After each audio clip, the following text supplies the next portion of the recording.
Three, two, one. Hello and welcome to the Santa Report. I'm your host, Devon Decker, and joining me, my host companion, Sejan Sarowick. Sejan? Hello, Devon. It is I. It's the ghost of Christmas present. Wow, I always thought the Ghost of Christmas Present was like a vibrant man representing, No. Oh, I see the confusion. No, that's the ghost of perhaps I should say the ghost of your gifts. Oh, The ghost of Christmas presents. Like past The and future Ghost of present Christmas presents. Exactly. There you go. Yes, that's okay. I've come to give you a gift, Devon. Oh no. Yes, it's that time of year again. Sejan asked me to stop by so that he could promote the 25. Nope, you got that wrong. Sorry. Wait, 24 days of bad vent in his house. Okay. Why wouldn't it be 25 days? We record and release this on the 30th of November. Well, so 20. Okay, that's true. We won't be watching tonight. Caught me there. I'm sorry. I just heard this omniscient spirit. I know that I'm supposed to yes and, but a no but when delivered correctly. Oh, somebody wants poop in their stocking. Oh, are you also handling responsibilities of Santa in this unprecedented quarantine time? Has he just rounded up the whole cadre of holiday weirdos?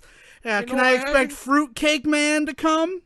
Oh, I forgot to check in with Santa. I don't know what he's doing for Christmas this year. That's a good point. I hope he at least wears a mask. I don't know. But it's only 24 days because it starts tomorrow, asshole. Listen. Wait, so you don't watch something on the 25th?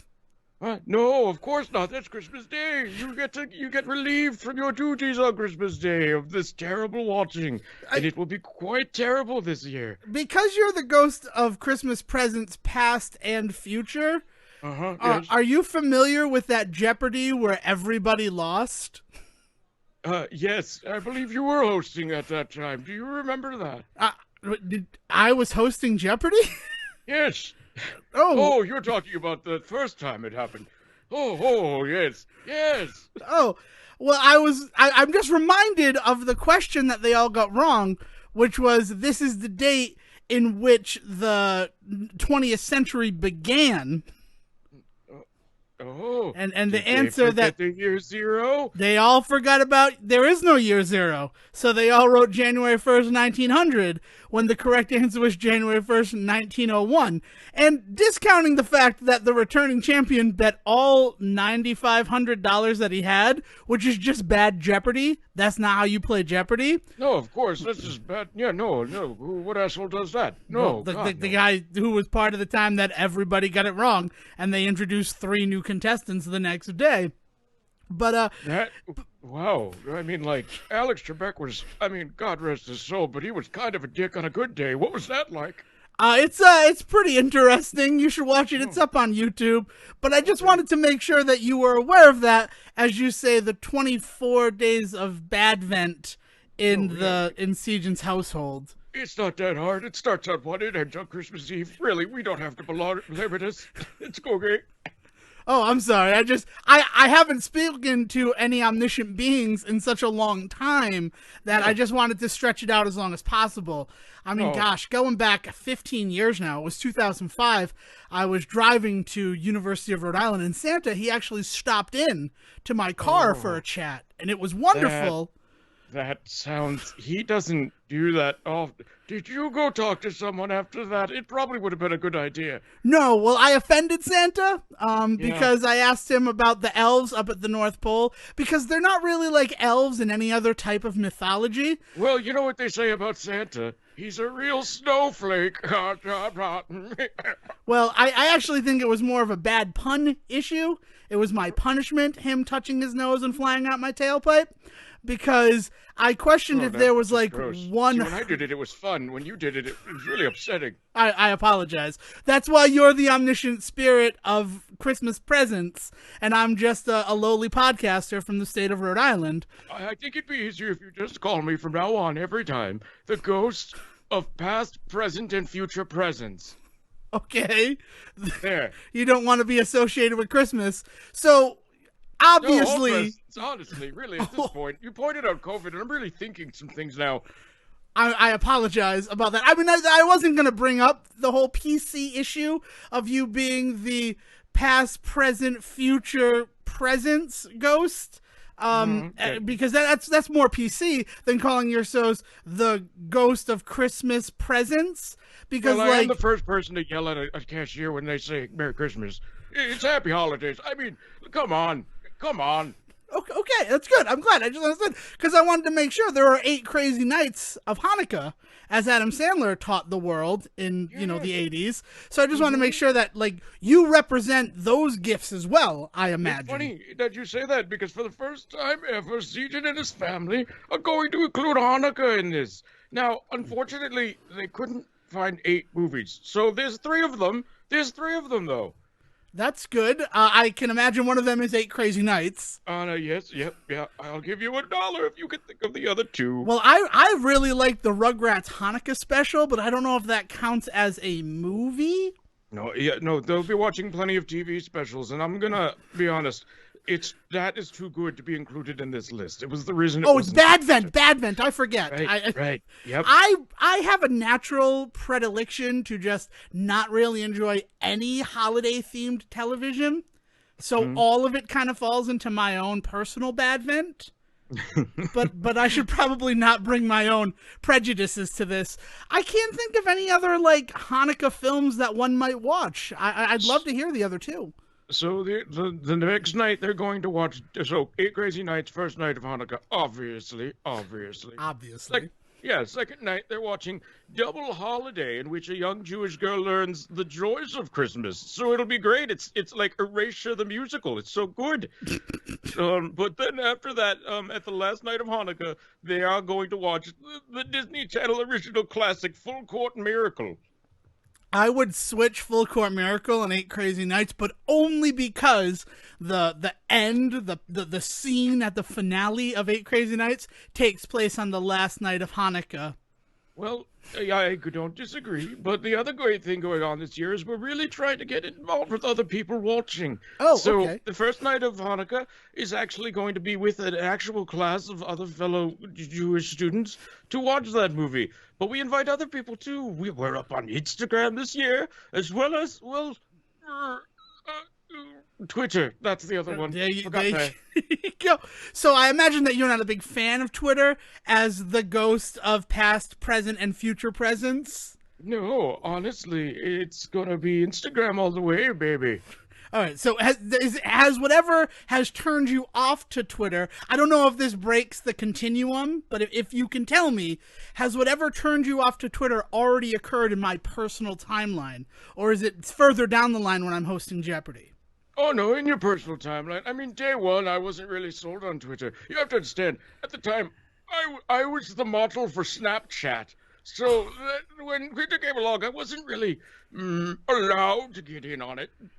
I feel like Snapchat came along after Twitter, but I get it. I think I get what you're saying. It must be very difficult being someone who represents past, present, and future all at once. Exactly. It's like Slaughterhouse-Five all the time for you. Well, it's a really nice loophole to get out of when I make really bad references. Yes.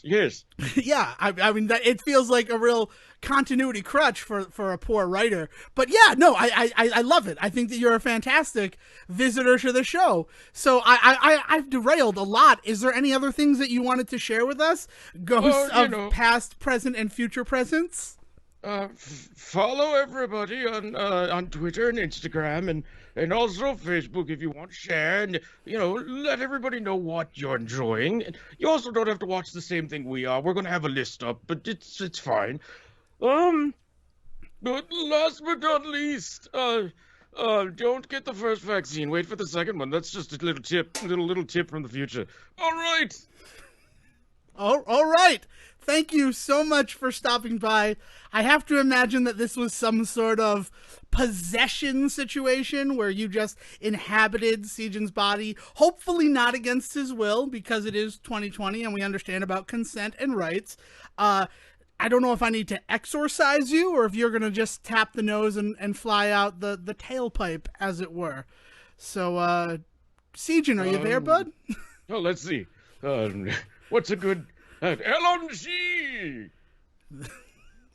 That's Yeah, no, I was here the whole time. I couldn't take the mic from him. Oh, you just let him say. Well, I just first let of all, him do that. I just thank you for confirming that he didn't invade your body without your consent. I was real nervous about that from the start. Yeah. So No, I mean, I kind of just was like, oh, I'm gonna let this guy go, and then he had some weird feelings about the social media and also vaccines, and I mean, at least he's pro-mask, but that honestly surprised me more than anything. I mean, to be fair, it's got to be difficult living knowing everything all at once. Yeah, Like, no, that's I mean, true. but we say that as people who really sort of observe the world in 3 dimensions while traveling along the 4th.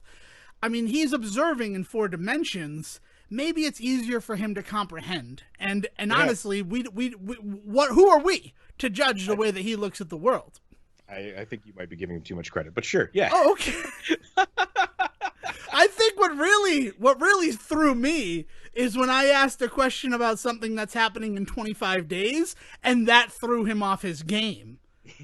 Like, I feel like we're dealing with a Dr. Manhattan situation where Yeah, right. it's like static at this point. So, like, is Adrian Veidt back in the picture? Do I need to deal with Ozymandias this holiday season? What is happening? Yeah, but you know, the second that he started that shit with like the Happy Holidays nonsense, I probably should have stopped him then and there. But it was we were too deep at that point. I had to just let him go. Yeah, no, I enjoyed having the conversation. Honestly, not what I was preparing. And I'm not going to lie, I was in kind of a sour mood when I sat down to record this week's episode of the Say Report. So that brightened me right up. Pointing out logical absurdities on an omnidimensional, omnipotent creature, that'll warm my cockles up no matter what the day. So thank you, Siegen, for just letting him go. Hopefully, in disproving his existence, there aren't going to be any consequences further on down the line. We'll find out.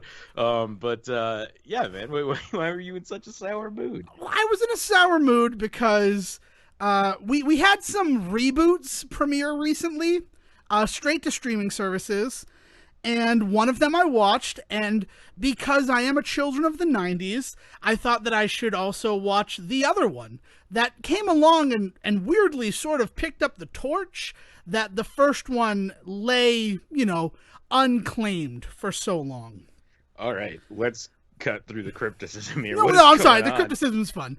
But yes, so the first one that I watched and what got me on this train of rolling, was Saved by the Bell. Saved by the Bell had a, reboot series that premiered on Peacock, of all places, on November 25th, 2020. So the day before Thanksgiving. They do the really awkward move from what used to be a 3-camera sitcom to like an on-site one, right? Like, yeah, I only got to see the preview for this one. I will be honest, as somebody that has not participated in Peacock yet, I have not had the pleasure of Peacock in my house in my life yet, which is weird considering how many other different streaming services I seem to be hooked into. But yeah, so they make the move to single cam. Still a sitcom though, yeah, right? It's still a sitcom. I mean, that's a little different. It's hard to say. It's not a 40-minute like Riverdale style drama, right? No, like, it's very much still, because it's streaming, they don't need to stick to that 22 minutes that we've come to know and love. The first episode is 31 minutes long, and after watching through the season, I suggested my mother watch the first episode for one really stellar joke that I thought she would appreciate, and then she said, I'll watch the rest of it. But then around the 22-minute mark, she said, how much longer is left? And I had to laugh a little bit at like, yeah, see, that's because you've been trained for how long a TV show should be, and it's not happening for you right now. Yeah, and if the show is not engaging enough to make you forget about that, then your brain is just like, all right, this should be ending any time now. Yeah. So, I mean, they do go from multicam to single cam, and it's really, it does what Saved by the Bell always kind of did. As much as we look at it as sort of a Ferris Bueller-esque show, where Zach Morris is the titular Bueller-esque character with his ability to freeze time and get away with anything. Yeah, I will let you. I will go with you for a little bit on this journey. I Well, have some thoughts about that. Well, But I mean, anyway. Zach Morris is trash, right? Hopefully, we don't get sued by saying that. But like, you look back at the original Saved by the Bell, and Zach Morris, he's not a good person No, in any no, way, I shape, or mean, form. and the show kind of depends on him being terrible all the time, so that he can learn how to not be terrible. Right. Like it's like getting a Goofus and Gallant, but never getting a Gallant. Yeah, exactly. Yeah, no, that's true. Goofus and Gallant in one form, but it would be like if Dr. Jekyll and Mr. Hyde switched places. So you're Yeah. dealing with Mr. Hyde all the time, and then suddenly he becomes Dr. Jekyll for like 12 minutes. And then, but he's right back to being Mr. Hyde. I also really like that Mr. Hyde doesn't have a doctorate. That's something I enjoy, that he's like uneducated by design. Well, right, and like part of it is that he is supposed to be legitimately another character. Right. I think that's something that a lot of people forget when they make those analogies. But Mr. Hyde is supposed to be something separate from like Jekyll in a weird way.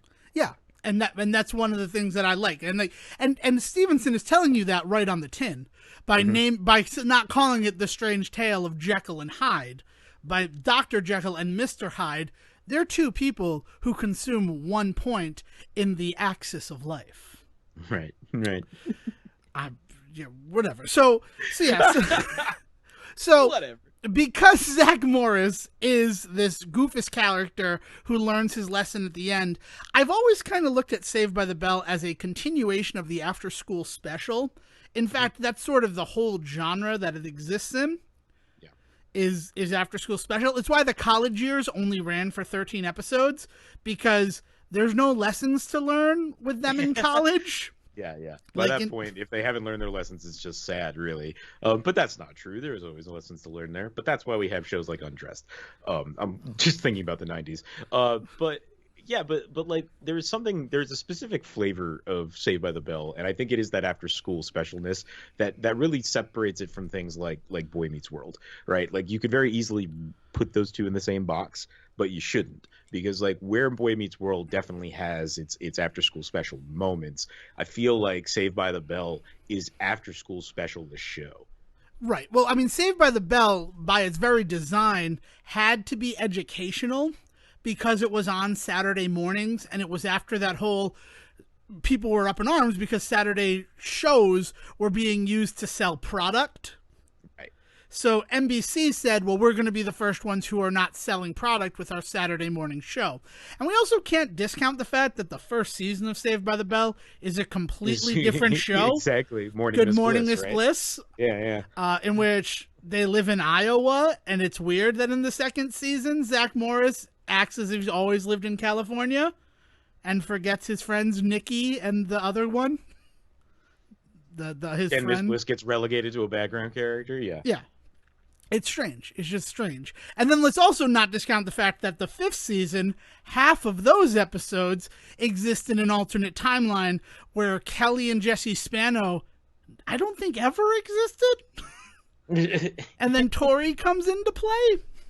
Yeah. So Saved by the Bell already this weird thing, and then there was already a continuation. I don't want to discount the continuation that happened like 98, 99 of Saved by the Bell, the new class, in which case it was only Haskins and Dustin Diamond who returned. Right. For that one. I don't know anybody who has any fond memories of Saved by the Bell, the new class. But it exists, and it's a thing that we should talk about. So, yeah, and I have a weird connection. This is a terrible story. Hi, Devon Decker terrible story time, because I have to tell this story, because I'm talking about Saved by the Bell. Dennis Haskins came to URI when I was a senior in high school. This is a real story. And I went and I saw him, and afterwards you could pay $20 to get a signed picture of him, and it was really a signed picture of the entire cast of Saved by the Bell, but he would sign it and like little message. So I bought 2 of those, and for the first one I got it written to me, and the second one I got written to my current principal at the time, Mr. Nelson. And he thought that that was so hilarious that he demanded a third picture and wrote and signed it to my alma mater, Coventry High School. And currently, in the trophy case at Coventry High School, I mean, last time that I checked, so around 2017, that signed picture from Dennis Haskins is on display prominently as like a happy memory of Coventry High School. That is phenomenal. I love the idea that that Mr. Belding out there like exists in your canon. Yeah, it's crazy, right? It's like a crossover. It's a mashup. And yeah, because I'm like, I have that sort of Zach Belding relationship with my principal, so I think he'd get a kick out of getting a signed photo from you. And now that's there. He got fired that same year, our actual principal. So, sad endings, sad things happen. But, he landed on his feet. He moved, and he's very happy with what he's doing. Because we're friends on Facebook. Because, of course, I'm friends on Facebook with my high school principal. So we should be Saved by the Bell is this weird, fucking, 90s, time capsule. And in worse ways than a lot of other shows, because it really, really embraces, a lot of the really, it's hard to pinpoint it exactly. It's not the gross misogyny and racism that's gone around in the early 90s, but rather the really gross overreaction by the places that were being racist and misogynistic and all that to try and pretend they weren't. So you know what I mean? Oh yeah, no, because that show's pretty misogynistic. Exactly. AC Slater, Albert Clifford, which is what AC stands for, he's not a good dude. He calls Jesse Spano mama. He's very reductive of the fact that she is a strong female character. It's not great, and you're not wrong. It sort of whitewashes, in not the negative term of whitewashing, in the actual, we're just going to cover up all the blemishes by covering this in white paint. Yeah. Real huge social issues that were going on in the 90s. So while pretending to address them, and I think that's the part that really skews me out. Is while being a show that purportedly was addressing those issues, all it really did was serve to appease white suburban families that everything was okay in the rest of the country because Saved by the Bell was on. It's going great in the Palisades. Thumbs up. So you get to 2020 and you really can't make the same Saved by the Bell. You have to not just reboot it, but reboot it. Yeah.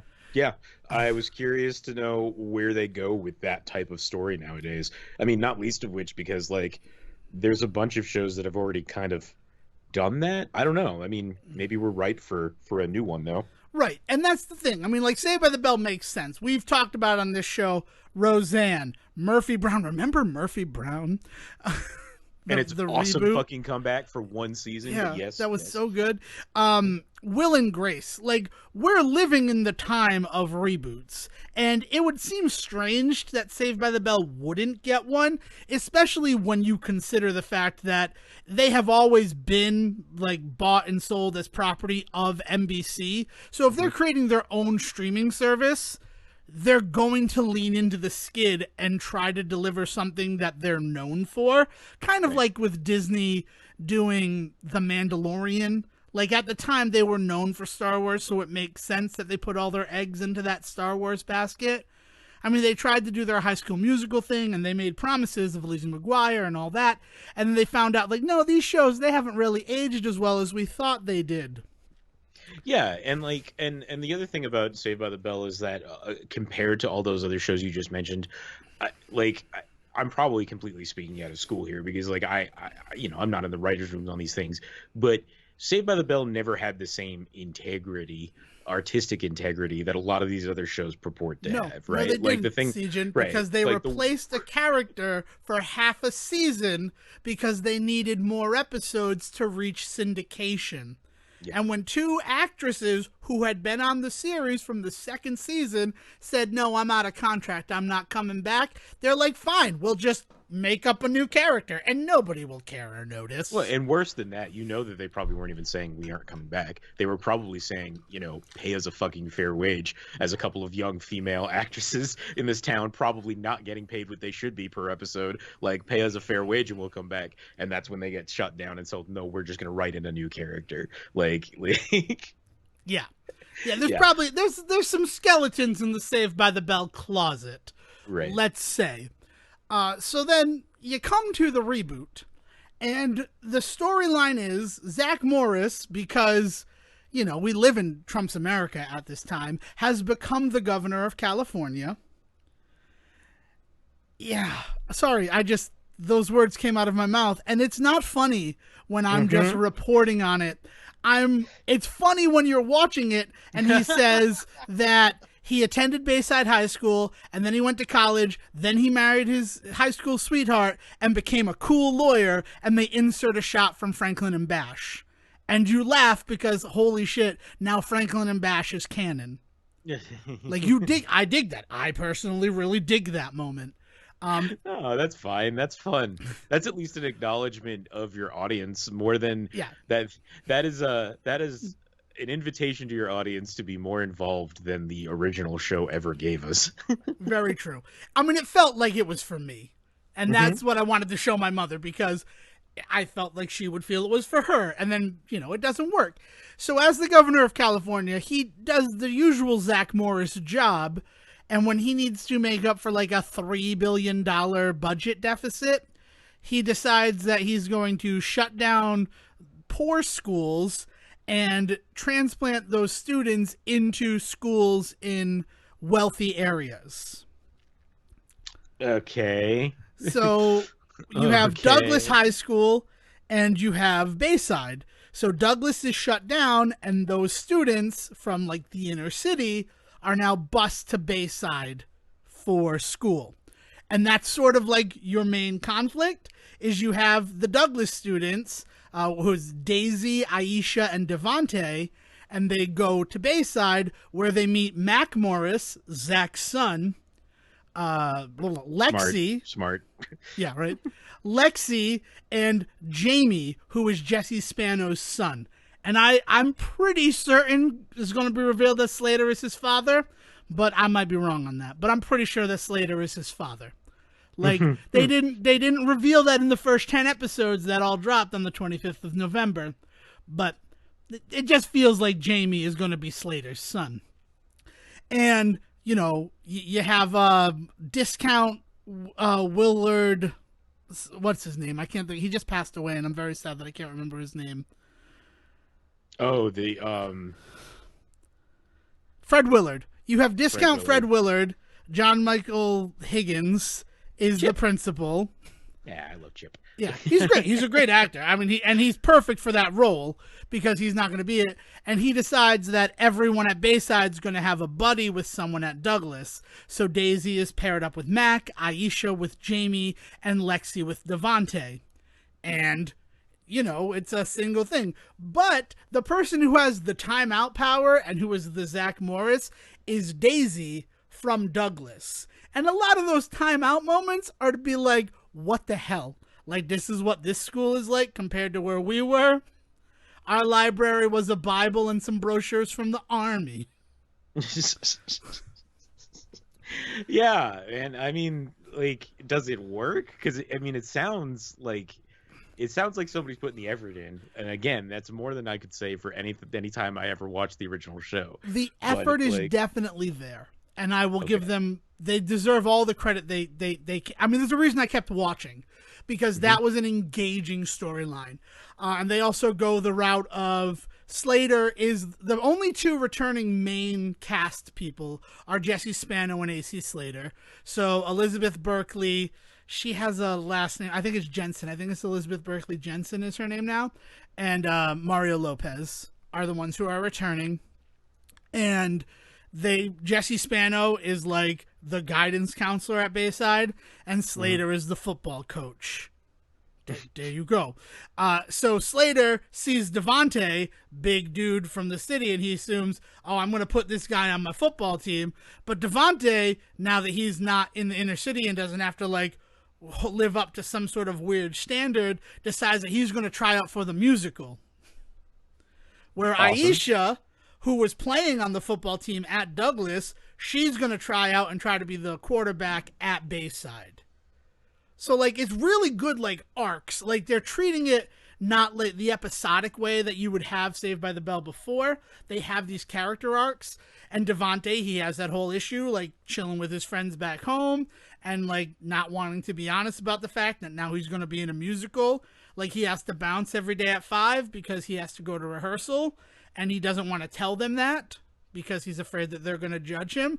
And then come to find out that even though they weren't sent to Bayside, they were sent to another school in an affluent neighborhood, that they also are trying to reinvent themselves. So they understand it. Like, we've been given this chance. They do a lot of good things to try to highlight the class differences that exist in this country. And I mean, that's cool. And like, I applaud them for that. Like, does it feel like the kind of thing that sticks around? Like, are more people watching it? I'll be honest. When you texted me, what was it, last night, and you were like, hey, so Saved by the Bell, the reboot, I need you to check it out. I thought you meant like, oh, they announced it. No, there were 10 episodes up, and I just had missed it completely. Peacock has done a really shit job at letting people know that it exists. Peacock has 10 original programs. I could name 3 of them for you right now. And one of them is Saved by the Bell. The other is AP Bio, which isn't technically original. It's just the 3rd season that's original. And then the 3rd show is Intelligence, which stars David Schwimmer and the guy who plays Coach Nate from Ted Lasso. I can't think of his name because I really know him from 8 out of 10 Cats, where he just plays 1,000 different characters. And I can think of those ones. I can't think of his actual name. Nice. And I want to watch it for him because he slayed on Ted Lasso and he's a very good actor, but I don't want to watch David Schwimmer. I'm sorry. And it's not because of the Ross factor. I've just never been a fan of David Schwimmer. It's Kissing a Fool. Kissing a Fool is what really turned me off to David Schwimmer. Isn't it 7 Days, 7 Nights where he plays the shitty ex in that one too? I don't know. I just made a 6 Days, 7 Nights reference earlier because someone on Family Feud said that they wouldn't want to see Harrison Ford with his shirt off. And the question was, name an old action star that you wouldn't want to see with their shirt off. And a woman said Harrison Ford. He was not on the board. But I was going to say, because he was a sex symbol, so that's a little bit of a weird one to pull. So I said, good answer, but he could still spend 6 days and 7 nights with me. I think he might be in 6 Days, 7 Nights, but it's Kissing a Fool that I think of when I think of David Schwimmer trying to do more than television. And like that being the moment where I realized, oh, Ross is a bad character because this is essentially the same character as Ross. But, like, not under the filter of Friends. Yeah. Sorry. But yeah, so it's good. It's interesting. They tell a very good story. And they point to a lot of the hypocrisy in politics, which is important right now. But have you seen Borat yet? Have you seen subsequent movie film yet? No. Why? Okay. Do they make a Borat reference? No, they don't make a Borat reference. Okay. But what I said to you, and I still will not reveal how or why, I'm going to put a timer on that. If you haven't watched Borat by the end of the year, I'm going to talk about the moment that didn't work for me. That's fine. So, but I don't want to, I want you to get there and see how it affects you. But I'll stand by that film, Borat's subsequent movie film, was running it in for a touchdown, fumbled at the 1 yard line, and the other team ran it back for a touchdown, and it caused Borat to lose the game. And that's the analogy that I will use for Borat. Saved by the Bell pitched a perfect game, and then the last batter going for that last out got a hit. So Saved by the Bell still wins the game. They lose the beauty of getting to say that this was a no-hitter or a perfect game. But yeah, and I have no problem revealing why, because it's sort of the issue that I had with Saved by the Bell, and it's something that you've been, like, your references have just driven home for me, like the questions that you're asking, and that the very last moment where everything has been resolved and the Douglas kids are going to stay at Bayside, even though, you know, the PTA wants them gone, they're celebrating at the Max, and Mac Morris gets a notification on his cell phone, and he had just said, "There's nothing we can't handle." Notification, "What's coronavirus?" Credits.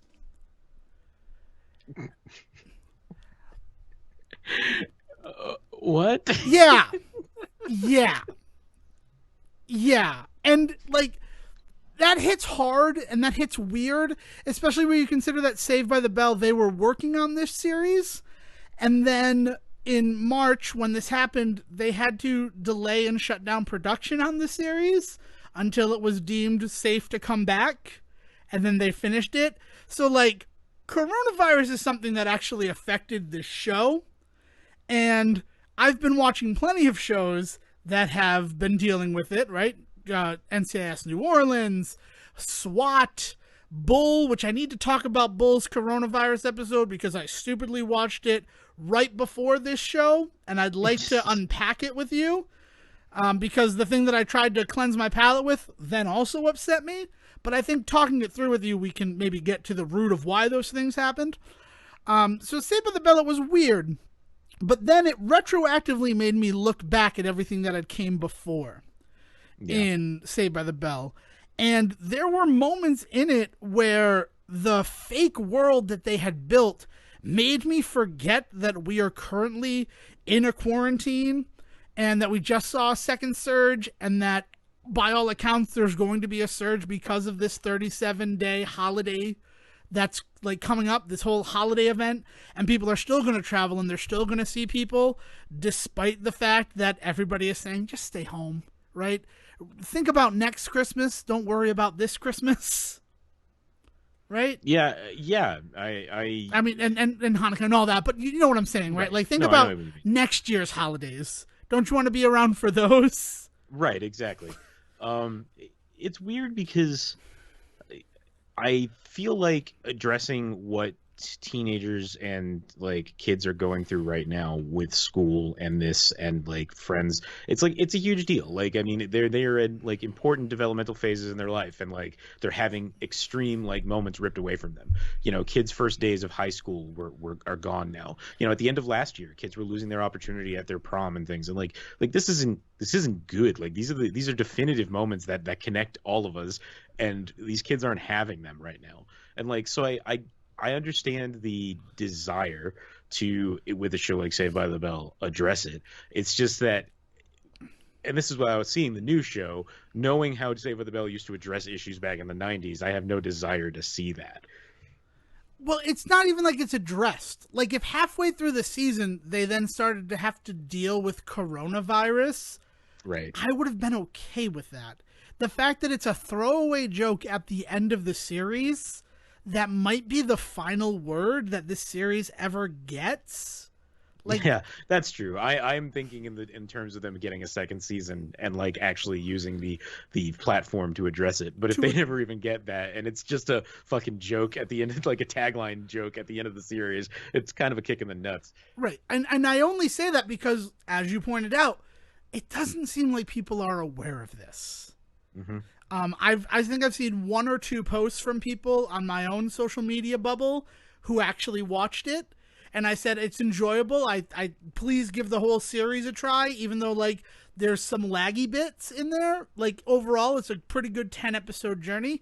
Granted, I watched the first 2 episodes and I wanted to do the rest, but was vetoed. And then the next night we did the remaining 8. So I did take it in as like a package instead of, you know, slice by slice. I ate the whole cake. Mm-hmm.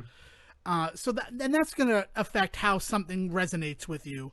And I think that's why I was sort of hypnotized by the world of Saved by the Bell to forget that, like, right now things are bad.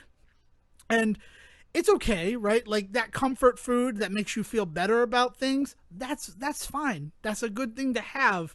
But then at the end, to, like, put up that brick wall, it really hurt, and it made me realize, no, I need to reassess everything that I just watched before this. Ouch. Yeah. Ouch. So you mentioned earlier that there was maybe a second reboot show that was... Yeah. All right. So after Bull, I decided there's another reboot show that just happened, and maybe it will make me feel better. And I'm reminded right now in this moment of Cartman's Silly Hate Crime 2000, where Eric Cartman attacks Token and is sent to Juvenile Hall. And when he arrives in Juvenile Hall, Romper Stomper, the head of the yard, says there are two types of kids in this world. Kids who like Animaniacs and kids who don't like Animaniacs. Which one are you? And Sejan, I'm a kid who don't like Animaniacs. I fucking love Animaniacs. Have you seen the new reboot? I have. It's so much fun. Yeah, I disagree. And it made me a little sad. Like, I kind of knew going into it that Animaniacs was never really for me. Pinky and the Brain all day. And when Pinky and the Brain eventually spun off into its own show, I watched that. Like, that was my show. Did you ever watch Pinky the Brain and Elvira? Elmira. I wish Elmira. It were Pinky and the Brain and Elvira. That'd be awesome. But no, when Elmira from Tiny Toons adopts them, and it's the three of them having adventures. Like the weird third season that they do of that show, yeah. Yeah, it's of course I watched it because it was on, and I'm like, I need to see what this is. I didn't see all of it the way that I did with Pinky and the Brain proper, and I don't know. I guess it's just like that proof for me that Animaniacs was never really my style of humor in watching. And I'll be honest, I didn't watch from the first episode. I looked up the season, and there was an episode that interests me, and that's Brain tries to create the perfect FLOTUS so that he can run for president. Nice. Yep. Which interests me, but it also, in a way, betrays like a central theme of Pinky and the Brain for Devon Decker, in the fact that he never wanted to do things as a mouse. He always kind of wanted to be seen as a man. That's why he had the stupid suit that was just his head on the top.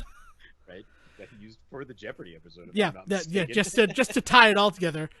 Yeah, where he didn't know the word fjord, and I still cry for Brain every night because he didn't remember Pinky's new catchphrase in the Jeopardy episode.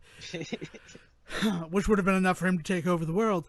But yeah, it's one of those situations. There's another no, I'm not doing this. So him running for president as just a mouse felt strange to me. And also, I don't know how much of Animaniacs 2020 you've watched, Sejan, but I did not like the end of that episode at all. I mean, they saved it, but like the part where Brain breaks his plan, as is always want to happen because of his hubris. Right. Real disgusting brain control, manipulation stuff, and also kind of hurting an innocent creature in doing so. It didn't sit well with me. I can appreciate that. You have to understand how much you literally just described almost every single episode of Pinky and the Brain. True. You know what I think the issue is? This particular thing, the FLOTUS that he creates, is capable of speech and really shows a type of intelligence that I can't remember seeing in Pinky and the Brains before. Does that make sense? Yeah, sure. And I don't know. I mean, like I think you should do yourself a favor and watch the first episode, because the ways in which they address like the entire concept of what they're doing, like they stare it right in the face for like 20 minutes, and it's got a really good Pinky the Brain episode in the middle of it too, and all that. But I couldn't be happier. Like it's the same level of humor and self-reflection, but also at the same time calling out a bunch of stuff in the real world, like all within 20 minutes, and in a way that other shows have tried since them and never been able to pull off since.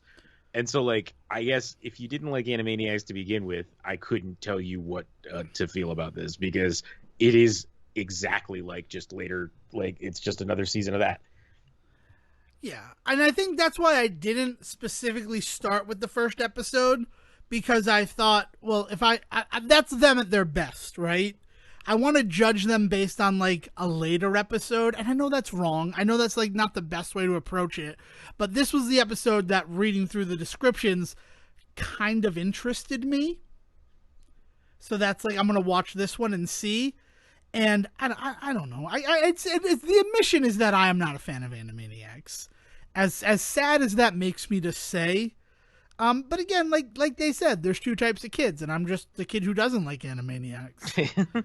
I like Freakazoid, who recently came back on Teen Titans for an episode that kind of just confirmed exactly what I believed about why I like Freakazoid. As the Teen Titans question the validity of his comedy, and I'm like, but Teen Titans Go! People question the validity of your humor all the time. This is weird and meta. But like, I feel like it's weird and meta because Freakazoid is there. I feel like you're aping that style. Sorry, I'm very sorry about that. Animaniacs. I mean, maybe I'll check out. I will probably watch that first episode, but I was just a little disappointed.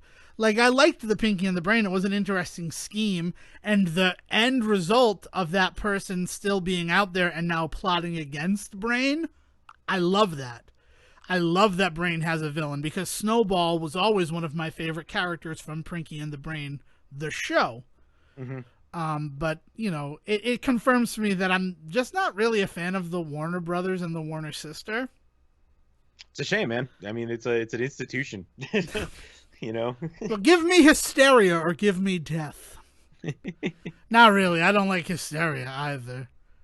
There's time babies and stuff. It's weird. It's for history. Educational television. Weird times. You're a Cyber Chase kind of man. I did watch Cyber Chase. I love that. So let's go ahead and get the bullshit out of the way, as it were. What happened on Bull? What happened on Bull was an episode of Ally McBeal. My initial response is to say an episode of Eli Stone, but I feel like that reference in my house landed on deaf ears. So I can't imagine that I love our listeners. I love you, but I feel like by just bringing it down to Ally McBeal, it works. Mm-hmm. They even had a CGI baby in it, Sejan. There wasn't dancing, but he's like... Wait. What?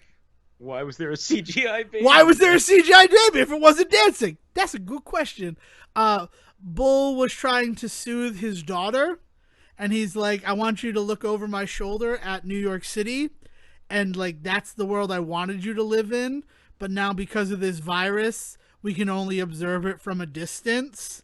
And fake baby over his shoulder, eyes open, and it's just like, Uncanny Valley, check please.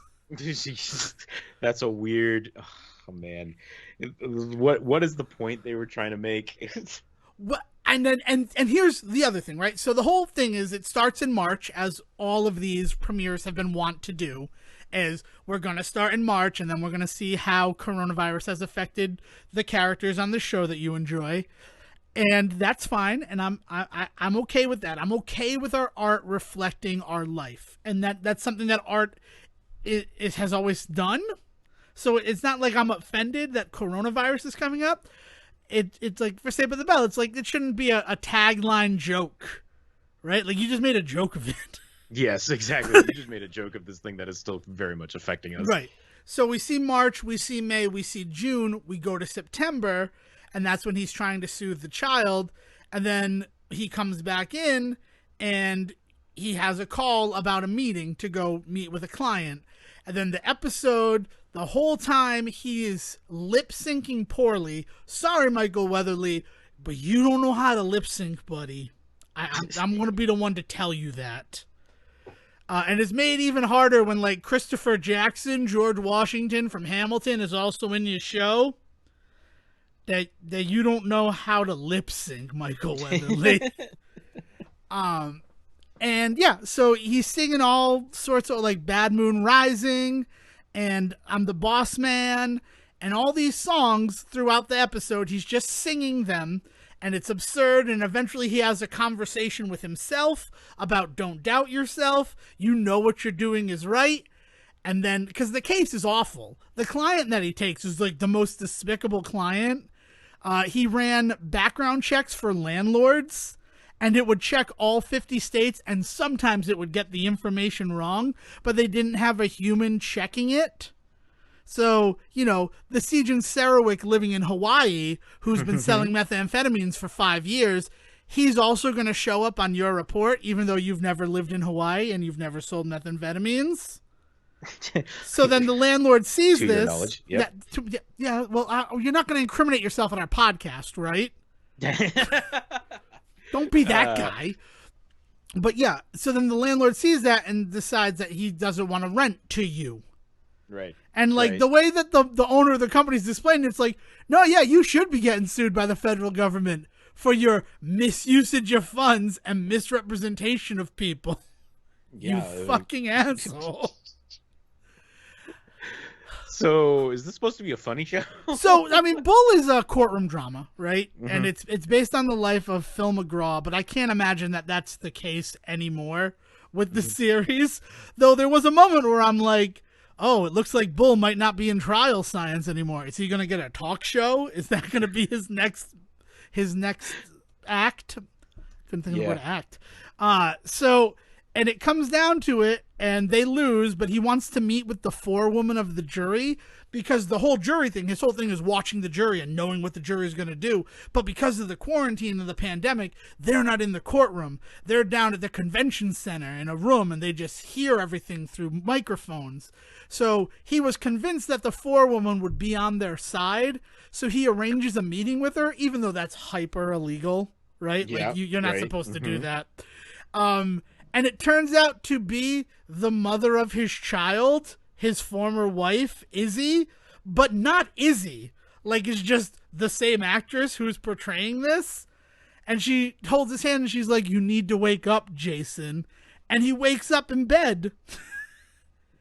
And it turns out that when he took the daughter outside to look at the city, when he came in, he collapsed and he'd been sleeping for the past 5 days. So everything that I just watched was a dream? Okay. Did he collapse because he had COVID? COVID? Wouldn't you think that'd be the case, right? Right. No, right. They swabbed you and they made sure it's not corona. But I've never seen anybody as sick as you were in my life. And why not make it corona? What exactly? Well, probably because the title of the episode was My Corona.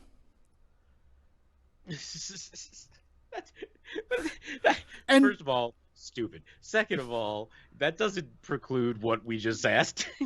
Yeah, I know. And that song's never singing it. My Sharona never features in the episode. So they make a My Sharona joke, and then they don't go the extra mile. And yeah, so it's like, oh, that whole episode was a waste of my fucking time. And then the last 5 minutes of it is them tearing down the set as Jason Weatherly tries to lip sync again, and the whole cast is lip syncing.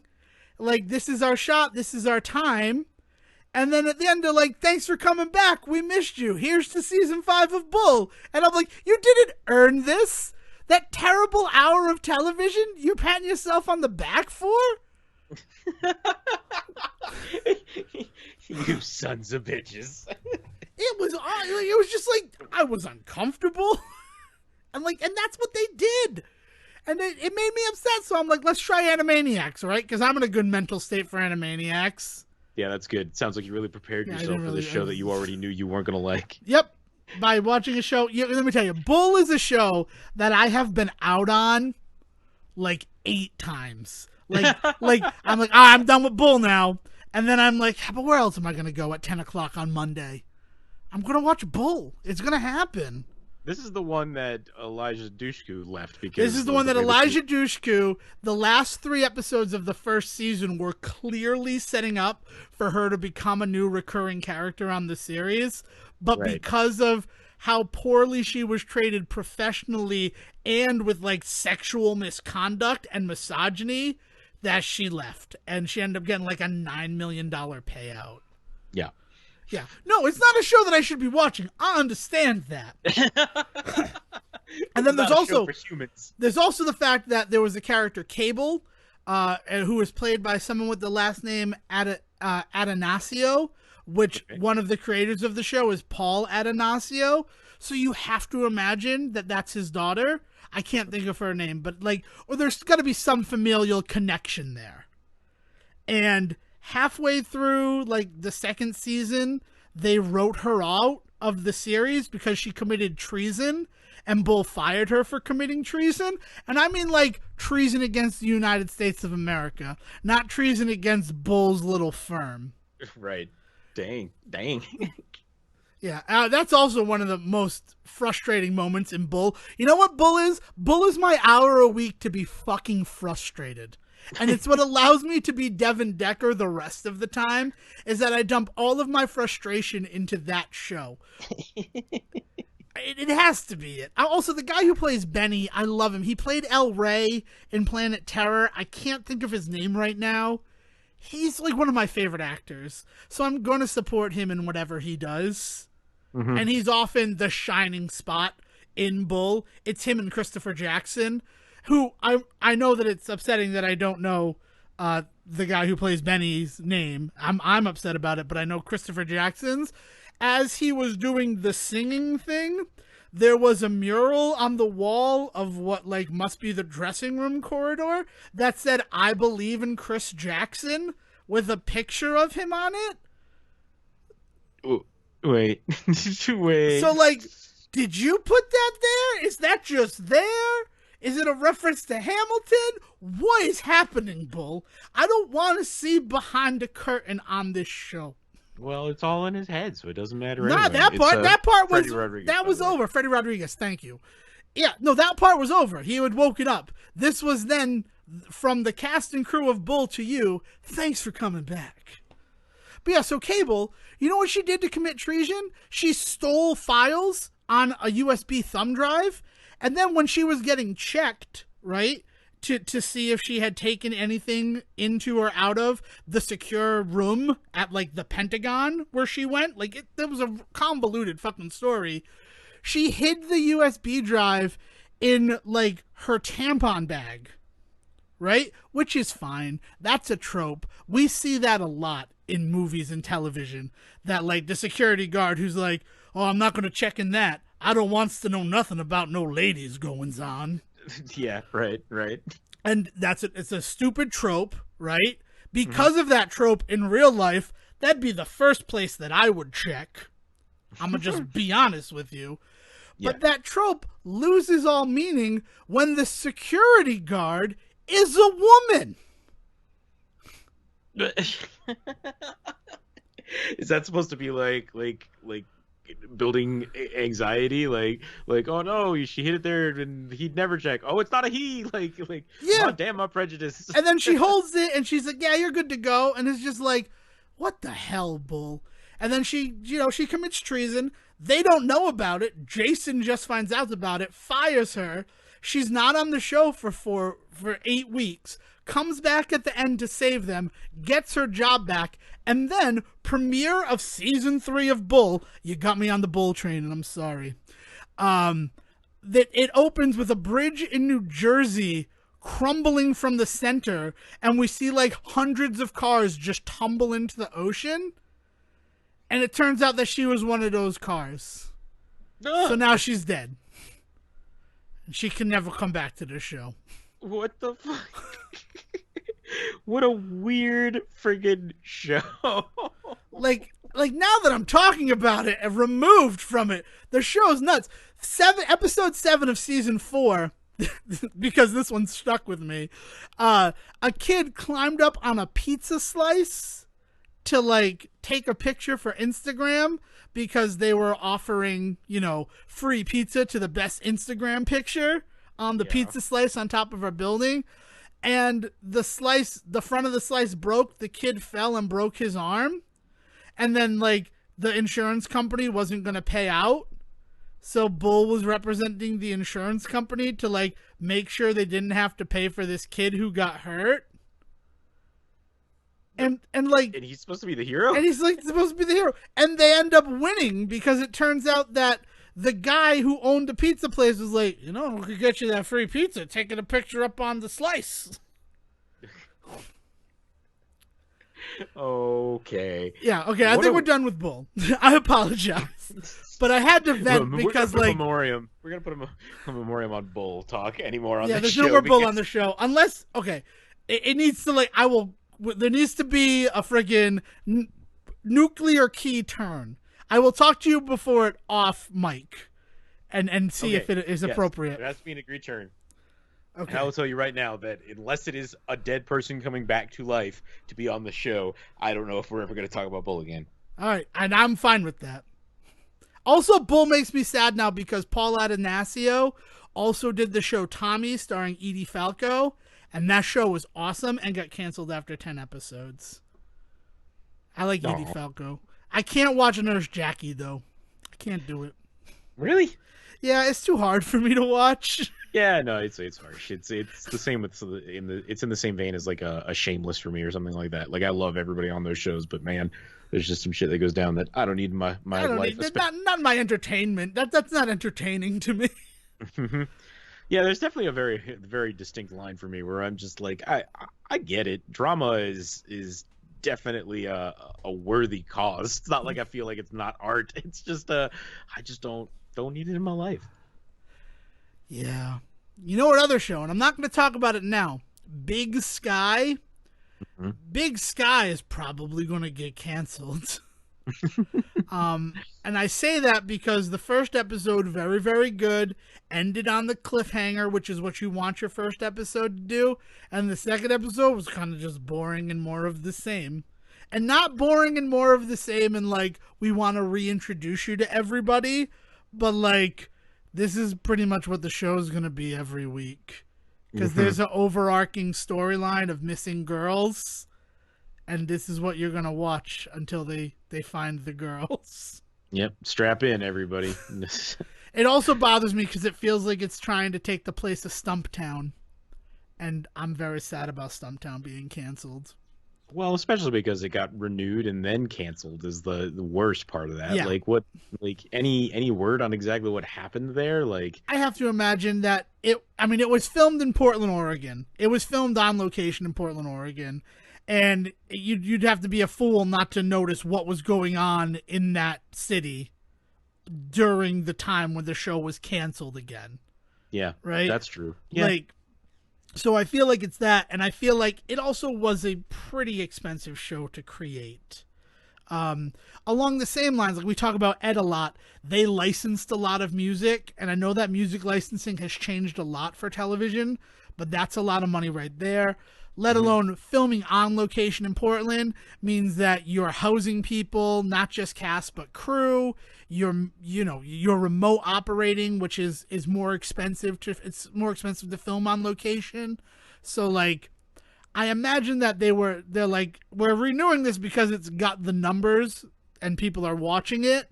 But if there were like some reason why we couldn't make the show anymore, we wouldn't be mad about that. Yeah, like just looking for that reason.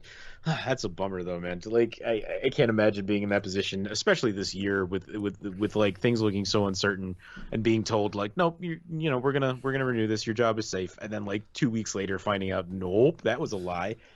It was like 2 months later. Like when you mentioned to me, sorry about Stumptown. I'm like, what are you talking about? It's renewed, Sejin. I've already done my happy dance. And you sent that article to me, and like my heart broke all over again. Yeah, man. Ooh. Anything going on video game wise we got to talk about? Yeah. I did get the platinum on the Mummy. That's it. I'm very close to finishing Demon's Souls. Thank you for being my sort of co-pilot as I did the farming for that yesterday. No worries. I know that can be the worst if you're by yourself, so no worries. That was good. You know what the big news is? We talk about The Legend of Zelda a lot on this series, and it's already been taken down by the creator, but someone remastered 2 of the Philips CDI Zelda games. Oh, yes. I mean, that's where some of the best stuff comes from. Like the best gifts and things that are out there from the CDI Zelda. Yeah. So Faces of Evil and Wand of Gamelon have been remastered. And I was able to get my hot little hands on them before they were taken down by the creator, because he knew that, like, I'm going to get sued if I leave these up. Well, I mean, considering what Nintendo's been doing the last couple of weeks with the Smash community, yeah, I can imagine. It felt like a cool sort of act of defiance to be like, I did this, I made it available for a day, bye-bye now, because of that Smash stuff. And today I beat Faces of Evil, and that game's awesome. Like, let's talk about just how disgusting the artwork is, and like all of that was preserved for the game, but the actual gameplay and like what you're required to do in it is solid. Like, it's I'm sorry, really. I'm sitting here and I'm just in stunned silence about this. Sorry. Okay, so Devon Decker, 2019. I finally decided to give Link's The Adventure of Link, Zelda 2, like a real college try, and ended up finishing the game. And like the biggest issue with getting into that game, the sequel to The Legend of Zelda, is the fact that it's a side-scrolling game as opposed to the top-down that the first one was.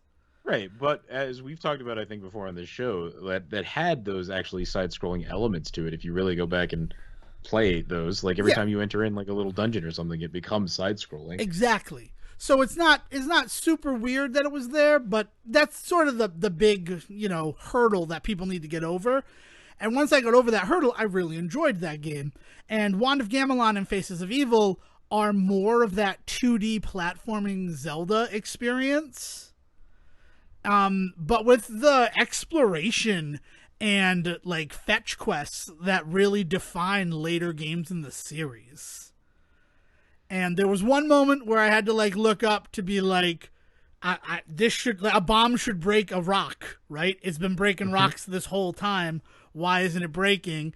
And, I got it like hint wise. I didn't have someone tell me exactly where to go, but it was, make sure that you re-explore all the other places and things that might not look like doors or doors.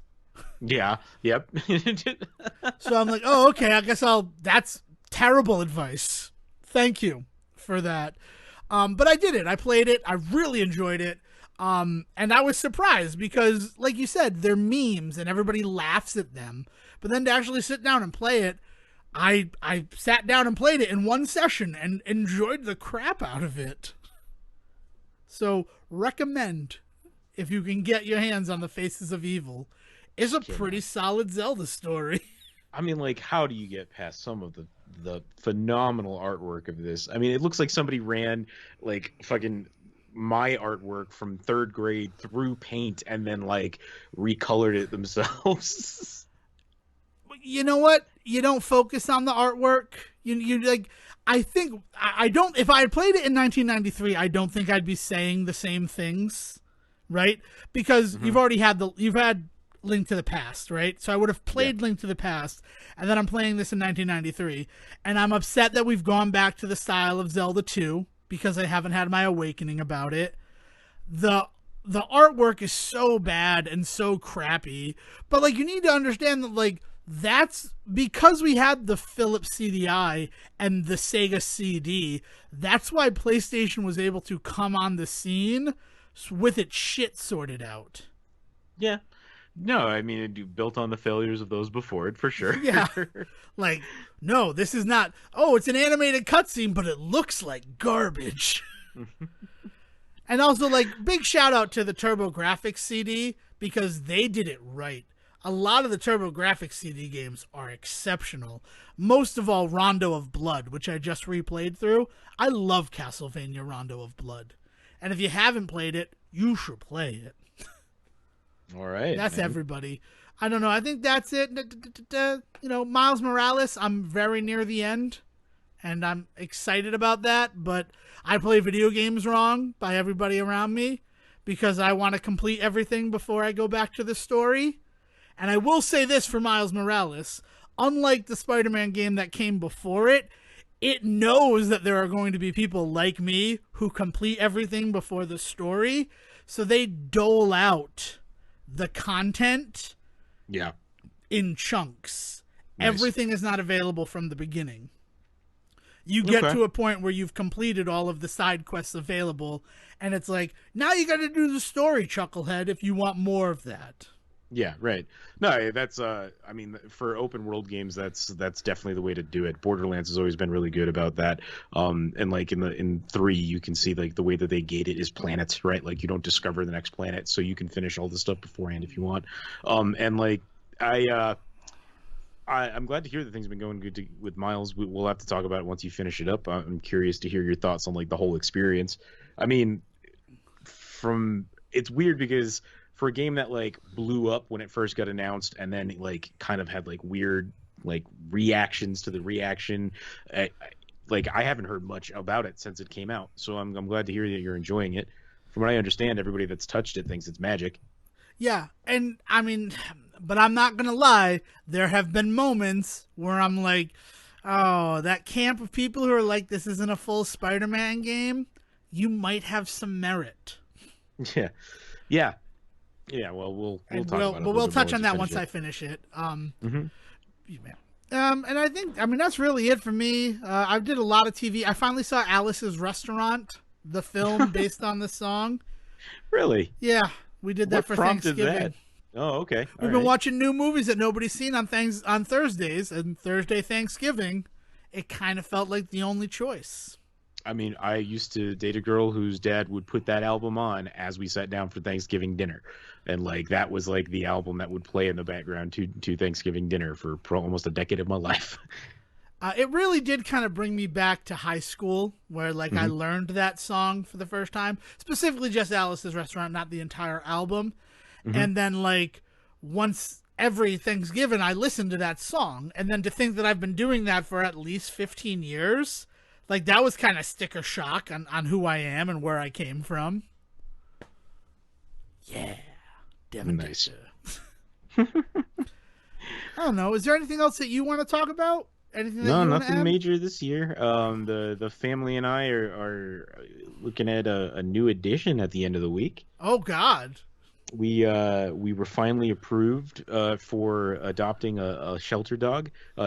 It's been a weird process because like you have to kind of go through a few different hoops that people don't just give you animals. Dev, did you know that? I did. I actually was aware of that. You can't just show up somewhere and just be like, hey, I think I want this thing in my life, and they're not just like, give it a try. Like that doesn't happen.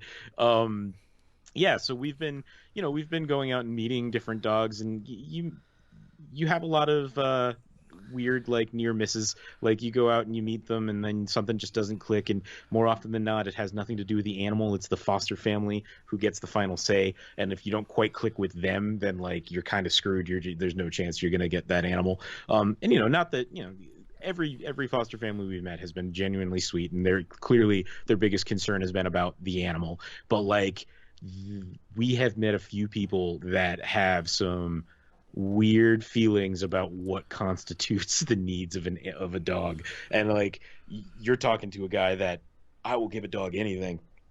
If they told me that I needed to buy another memory foam bed so that my animal had a place to sleep, I would start the process on getting that done. But there are some people out there that just have some odd restrictions here and there. And so like, we've as I said, we've had a couple of near misses. We've gone out to places, gone to go like walk a dog, and then like the dog walked the entire time and never pooped. And like one of them was just like, I don't know, if this dog's not going to poop for you, then I don't know if this is the right animal. And it's like, excuse me, wait a minute.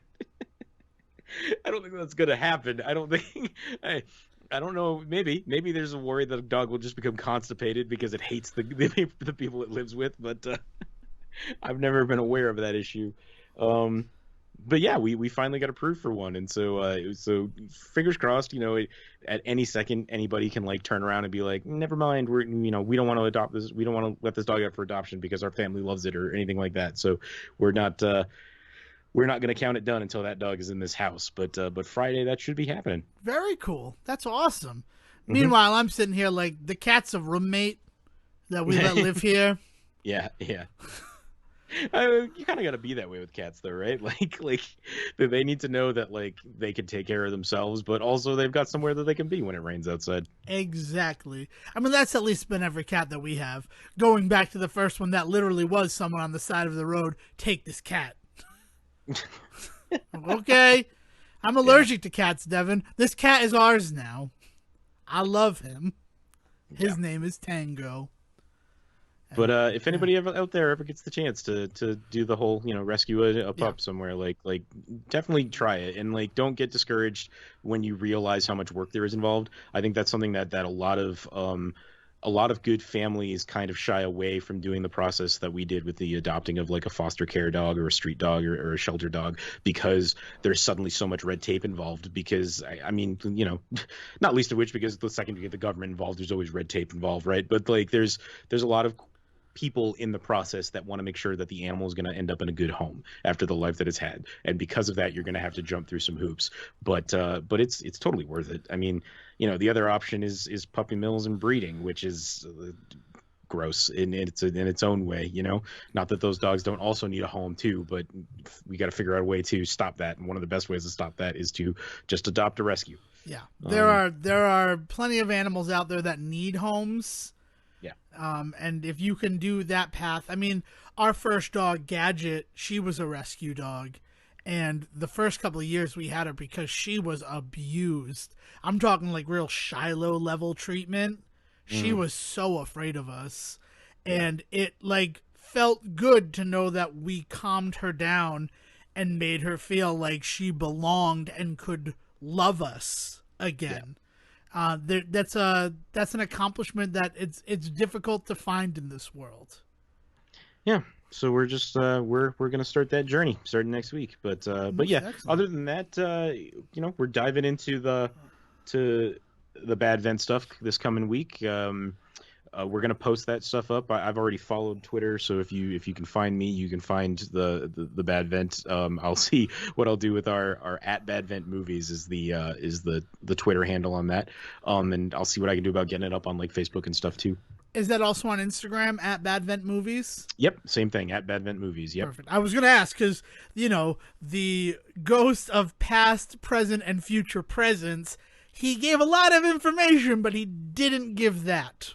Yeah, well, I think if you really listened real close there, you notice he was getting real tired at the end. So I imagine it's just got to be. He had already had that conversation with me, so he knew he was annoyed at the start because I know where this goes. He was already done by the time he showed up. He was already done. All right. So one other thing that I do want to mention, I feel like this is the right time to do that. Is the Say Report has started a second podcast. Yes. Yeah. Whew, man. There's a lot going on right now. There is a lot going on. Like it's the holidays, right? Why not throw some more on our plates? But yeah, we started a new podcast. It is called The Adam Sandler Cinematic Universe. And we got sick and tired of people, asking us to define the Sandlerverse. So we said, let's just do it. Let's go out and do it. So if you're interested in joining us on that journey, we released a mission statement sort of introduction episode that you can find out there on all of the places where podcasts are available. You just have to search Adam Sandler Cinematic Universe, and you'll get a lovely picture of angry Adam Sandler. And our beautiful dulcet tones over it. So that's good. But also, if you're not going to listen to that introduction because you've got enough of Sejan and I right now, it's going to be a monthly, and our first episode in which we watch Billy Madison and try to define what would make a Sandlerverse, that's going to be dropping on December 11th to coincide with the first night of Hanukkah. So, yeah. Look for available that. Currently. Also, Billy Madison. I want to make sure that we do this too whenever we talk about it, both on that show and this. Billy Madison currently available on HBO Max for streaming, along with a few other gems in that wheelhouse. So get them while they're hot. Excellent.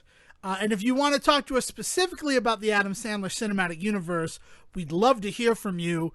So that's Adam Sandler Cinematic Universe at gmail.com, or on Twitter, it's at the ASCU. Nice. So, nice. yeah, there's that. Oh, I guess I should mention that the first thing that we're watching for Badvent is the new Lego Star Wars Christmas special. So report on that next week, because we watched the actual Star Wars Christmas special as one of our first family Badvents, and I've never been forgiven since. So when I was asked what my first pick for this one was, I said, oh, the new Lego Star Wars special came out. So I'll watch that as well. Nice. And I'll also have the DuckTales Christmas special to report on. So things to look forward to next episode of the Say Report. So if you have thoughts on anything that we just talked about or anything you want to hear us talk about, you can get us at the Say Report on Twitter, and you can reach Siegen directly. He's at Siege versus the World. Yeah, and if you want to hit up Dev, he's at Devon D. Decker. Yes, because Devon Decker is taken by someone named Brittany. I don't know what that's about. I feel like it's someone from my past. I feel like that might be a season 3 mystery for us to solve. Season 5, Siegen. We're about to replace you with a girl in a leather jacket named Tori. I hope you're prepared. But until next time, Will, why don't you send this one off to the vault for us? Thank you for listening to the Say Report with your host Devon Decker and Siegen Serwick. Please follow the guys on Twitter and Facebook by searching for The Say Report, and you can always subscribe on your podcast channel so this is delivered straight to you and you can enjoy it every week. With apologies to your mother, we'll see you next time.